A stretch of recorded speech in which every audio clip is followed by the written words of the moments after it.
My name's Eli English. I have a shop in Pittsfield, New Hampshire. It's called Traditional Speed and Custom.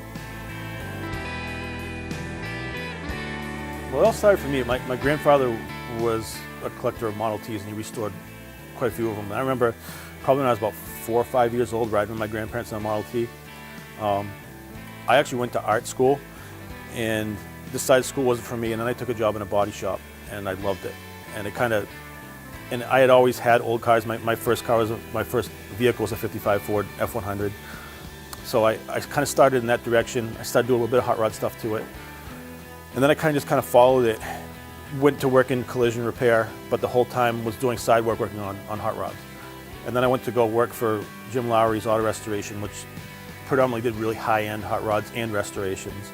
So I worked for him for about 10 or 11 years, and then decided to go out on my own because I want to put my own spin on it and kind of use my art background to kind of go in a different direction. Whereas before we were doing really high-end, really high-quality, very highly finished cars, I had a passion for survivor cars. In other words, cars that were barn finds and putting them back together the way that they were.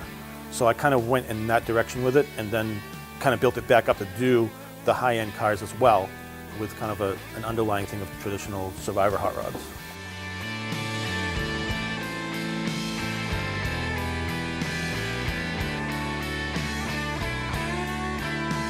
Well, hot rodding started really in the late 40s, basically when GIs are coming back from World War II. California gets the credit for it for the most part, but it really was happening all over the country. And basically a hot rod is a stripped down everyday driver vehicle, mainly coupes and roadsters, occasionally sedans, but they were mainly stripped down so they could go fast. They were started as racing on the salt flats was kind of a big thing in the early days of it, and then it kind of morphed into street cars, street racing, and then in the 50s they went to drag racing, and it kind of evolved from there. And it's always been it's a whole subculture really.